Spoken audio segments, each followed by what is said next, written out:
ফ্রিজের কন্ডিশন বা ফ্রিজের অবস্থান এর কার্যক্ষমতা কেমন? ফ্রিজ একটি গুরুত্বপূর্ণ গৃহস্থলীর যন্ত্র যা খাদ্য এবং পানীয়কে ঠান্ডা এবং তাজা রাখতে ব্যবহার করা হয়। এখানে কিছু মূল বিষয় তুলে ধরা হলো যা একটি ফ্রিজের কন্ডিশনকে বোঝায়। ফ্রিজের কন্ডিশন সম্পর্কিত কিছু গুরুত্বপূর্ণ দিক। তাপমাত্রা নিয়ন্ত্রণ। ফ্রিজের ভেতরের তাপমাত্রা সাধারণত 0°C থেকে 4°C পর্যন্ত রাখা উচিত।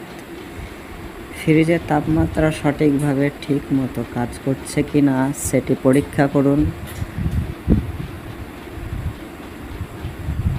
ফ্রিজের ভেতরে বাতাসের সঠিক সার্কুলেশন নিশ্চিত করতে গাধুলি বা কলার সঠিকভাবে রাখুন।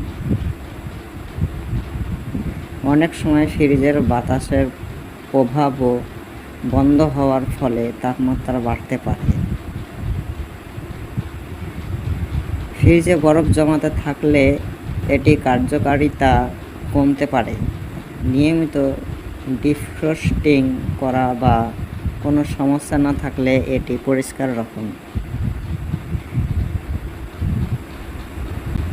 ফ্রিজ খুব বেশি শব্দ করতে থাকলে অথবা অস্বাভাবিক কম্পন অনুভূত হলে এটি ত্রুটি হতে পারে।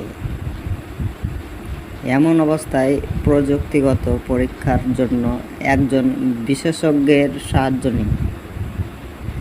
ফ্রিজের কন্ডিশন বিশেষজ্ঞরা বলেন যে একটি কার্যক্ষম ফ্রিজ সাধারণত অধিক বিদ্যুৎ খরচ করে না। যদি বিদ্যুৎ খরচ অস্বাভাবিকভাবে বাড়ছে তাহলে এটি সংকেত হতে পারে যে ফ্রিজে কোনো সমস্যা আছে।